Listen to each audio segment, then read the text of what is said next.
ನೋಡ್ಕೊಳ್ಳಿ ಒಂದ್ಸಲ.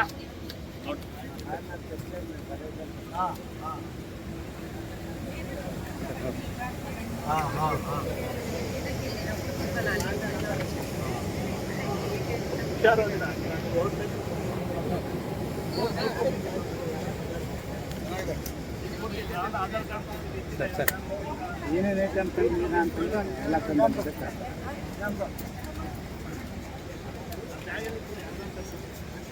ಸರ್.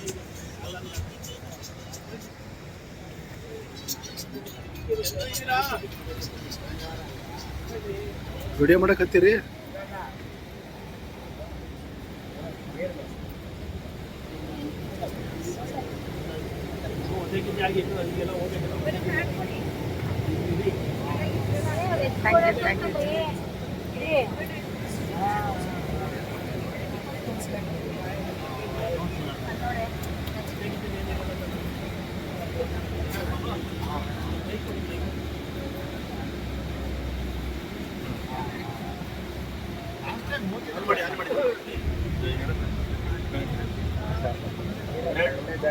ಇಲ್ಲ ಯಾರು ಮಾಡ್ಬೇಕು? ಇಲ್ಲಿ ರೈಟ್ ಬಂದಿಲ್ಲ, ಅವ್ರು ಯಾರು ಮಾಡ್ಬೇಕು?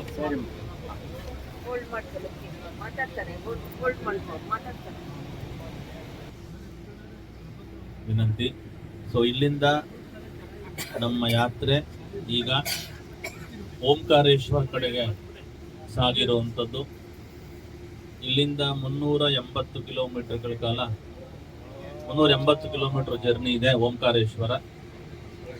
ಸೊ ರಾತ್ರಿ ಒಂದು 8 ಗಂಟೆ 9 ಗಂಟೆಗೆ ತಲುಪುವಂಥ ಕೆಲಸ, ಅದರ ಉಪಚಾರಗಳೆಲ್ಲ ಆಗುತ್ತೆ. ಸೊ ಈಗ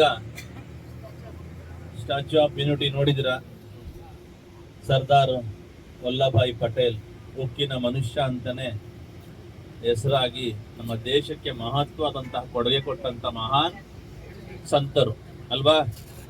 ಅವರು ದುಡ್ಡು ಮಾಡ್ಕೊಂಡಿದ್ರೆ ಮನೆಗೆ ಕೋಟಿಗಟ್ಟಲೆ ಮಾಡ್ಕೋಬೋದಾಗಿತ್ತು, ಆದರೆ ತನ್ನ ದೇಶಕ್ಕೋಸ್ಕರ ಪ್ರಾಣ ತ್ಯಾಗ ಮಾಡಿದಂಥ ಮಹಾನ್ ಸಂತರು ಅಂತಾನೆ ಹೇಳ್ಬೋದು. ಅಂತಹ ಮಹಾನ್ ಪುರುಷೋತ್ತಮರ ಒಂದು ದರ್ಶನ ನಿಮ್ಗೆಲ್ಲ ಲಭ್ಯವಾಗಿದೆ.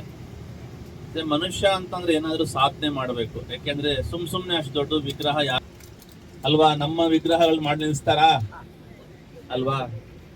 ನಮ್ಮ ಮನೆಯಲ್ಲ ಮಕ್ಕಳು ಅಮ್ಮಮ್ಮ ಅಂದ್ರೆ ಒಂದ್ ತಲೆಮಾರ್ಗಿದ್ರೆ ಹೆಚ್ಚು ಅಲ್ವಾ. ಇವಾಗ ನಿಮ್ಮ ಅಜ್ಜಿ ಫೋಟೋ ತೋರಿಸಿದ್ರೆ ನೀವು ತೋರಿಸ್ತೀರಾ? ಖಂಡಿತ ತೋರಿಸಲ್ಲ. ನಿಮ್ ತಾತನ ಫೋಟೋ ತೋರಿಸಿದ್ರೆ ನಿಮ್ ಮನೇಲಿ ಫೋಟೋ ಇದೆಯಾ? ಯಾರ್ದೋ ಒಬ್ರು 100 ಮನೇಲಿ ಇರ್ಬೋದು, ಹಾಗಿರ್ಬೋದು. ಆದ್ರೆ ಒಂದ್ 5 ತಲೆಮಾರು ಹಿಂದೆ ಹೋಗಿ ನಿಮ್ದು ಮುತ್ತಜ್ಜ ಒಂದು ದೇಶಕ್ಕೋಸ್ಕರ ನಮ್ಮ ಮನೆಗೋಸ್ಕರ ಬಿಟ್ಟು ನಮ್ಮ ದೇಶ ಜಲ ನೆಲ ಅಂತ ಓಡಾಡಿದ್ರೆ ಈ ತರ ವ್ಯಕ್ತಿತ್ವವನ್ನ ಇಡೀ ನೋಡುವಂಥದ್ದು. ಹಾಗಾಗಿ ಅವತ್ತಿನ ಕಾಲ ಮಟ್ಟಕ್ಕೆ ಇವರು, ಇವತ್ತಿನ ಕಾಲ ಮಟ್ಟಕ್ಕೆ ನರೇಂದ್ರ ಮೋದಿ ಅಂತ ಹೇಳ್ಬೋದು. ಯಾಕೆಂದ್ರೆ ಅಷ್ಟು ಪ್ರಾಮಾಣಿಕವಾಗಿ ಸೇವೆಯನ್ನ ಕೊಡ್ತಿರುವಂತ 2 ಸಂತರನ್ನ ನೋಡ್ತೀವಿ. ಒಂದು ಯೋಗಿ ಆದಿತ್ಯನಾಥ್, ಒಂದು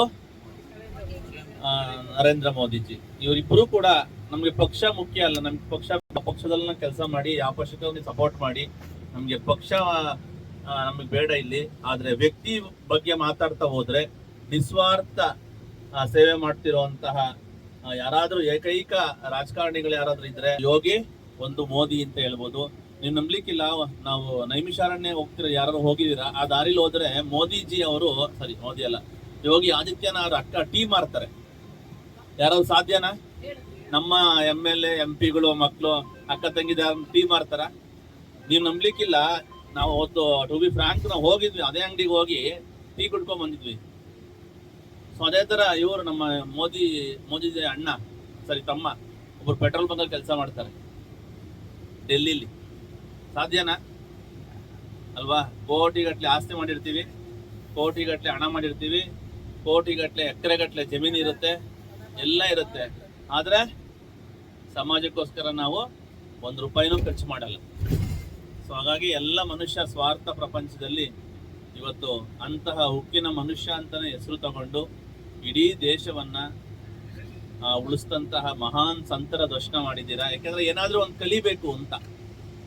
ಸುಮ್ಮನೆ ಯಾತ್ರೆ ಮಾಡೋದು ಏನ್ ದೊಡ್ಡ ವಿಷಯ ಅಲ್ಲ, ಯಾರು ಬೇಕಾದ್ರೂ ಮಾಡ್ತಾರೆ. ಆದ್ರೆ ಯಾತ್ರೆ ಮಾಡೋದ್ರಲ್ಲಿ ಏನಂದ್ರೆ ಏನ್ ಕಲಿಬೇಕು ಅಂದ್ರೆ ಏನಾದ್ರು ಬಿಡ್ಬೇಕು ಅಂತ, ಇಲ್ಲ ಒಂದ್ ಕಲಿಬೇಕು, ಇಲ್ಲ ಒಂದು ಬಿಡ್ಬೇಕು. ಏನಾದ್ರು ಅದಕ್ಕೆ ಹೇಳ್ತಾರೆ ಗಯಾಗ್ ಹೋಗಿದ್ರೆ ಏನಾದ್ರು ಬಿಡ್ಬೇಕು ಅಂತಾರಲ್ಲ, ಇದೇ ವಿಚಾರಕ್ಕೋಸ್ಕರ.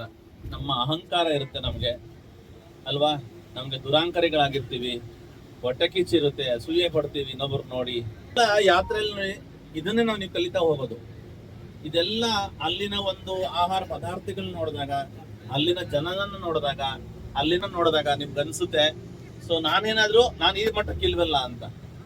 ಸೊ ನೀವು ಒಂದು ಕ್ಷಣ ನೀವು ಯೋಚನೆ ಮಾಡಿ, ಕಣ್ಮುಚ್ಚಿ ಒಂದು ಕ್ಷಣ ನೀವು ಯೋಚನೆ ಮಾಡಿ, ನಿಮಗಿನ್ನ ಯಾರಾದ್ರೂ ಒಂದು ಒಳ್ಳೆ ಬಟ್ಟೆ ಹಾಕಿದ್ರೆ ನಿಮ್ಗೆ ಅಸೂಯೆ ಅನ್ಸುತ್ತೆ, ಅಥವಾ ನಿಮ್ಗಿನ್ನ ಒಂದು ದೊಡ್ಡ ಕಾರಲ್ಲಿ ಓಡಾಡಿದ್ರೆ ಒಂದ್ ಸ್ವಲ್ಪ ಅಸೂಯೆ ಪಡ್ತೀವಿ ನಾವು, ಅಥವಾ ನಮ್ಗಿನ್ನ ಒಂದ್ ಸ್ವಲ್ಪ ಚೆನ್ನಾಗಿದ್ದಾರೆ ಅಂದ್ರೆ ನಮ್ಗೆ ಏನ್ ಅನ್ಸುತ್ತೆ, ನಾನು ಅವನ್ ತರ ಇಲ್ವಲ್ಲಪ್ಪ ಅನ್ನೋ ಒಂದು ಅಸೂಯೆ ಮನುಷ್ಯನಿಗೆ ಸಹಜವಾಗಿ ಬರುತ್ತೆ. ಅದಕ್ಕೆ ಯಾವತ್ತೂ ಅಷ್ಟೇ ನಮ್ಗಿನ ಮೇಲವ್ರನ್ನ ನಾವು ನೋಡಬಾರ್ದಂತೆ, ನಮ್ಗಿನ್ನ ಕೆಳಗಡೆ ಇರ್ತಾರಲ್ಲ ಅವ್ರು ನಾವು ನೋಡ್ಬೇಕಂತೆ. ಸೊ ಅವನು ಬಸ್ಸಲ್ಲಿ ಓಡಾಡ್ತಾವನೆ, ನಾನು ಇವತ್ತು ಫ್ಲೈಟಲ್ಲಿ ಓಡಾಡ್ತಿದ್ದೀನಿ ಅಂತ ಯಾರಿಗೆ ಹೆಮ್ಮೆ ಅನ್ಸುತ್ತೆ? ನಮಗೆ ಹೆಮ್ಮೆ ಅನ್ಸುತ್ತೆ. ಅವನು ವಾಕ್ ಮಾಡ್ತಾವನೆ, ನಾನು ಸೈಕಲ್ ತುಳಿತಾ ಇದ್ದೀನಿ ಅಂತ. ಅವನು ಸೈಕಲ್ ಓಡಾಡ್ತಾವ, ನಾನು ಕಾರಲ್ಲಿ ಓಡಾಡ್ತಿದ್ದೀನಿ ಅಂತ. ಅವನು ಗುಸ್ಲು ಮನೇಲಿದ್ದಾನೆ, ನಾನು ಇವತ್ತು ಒಳ್ಳೆ ಮನೇಲಿ ಇದ್ದೀನಿ ಅಂತ.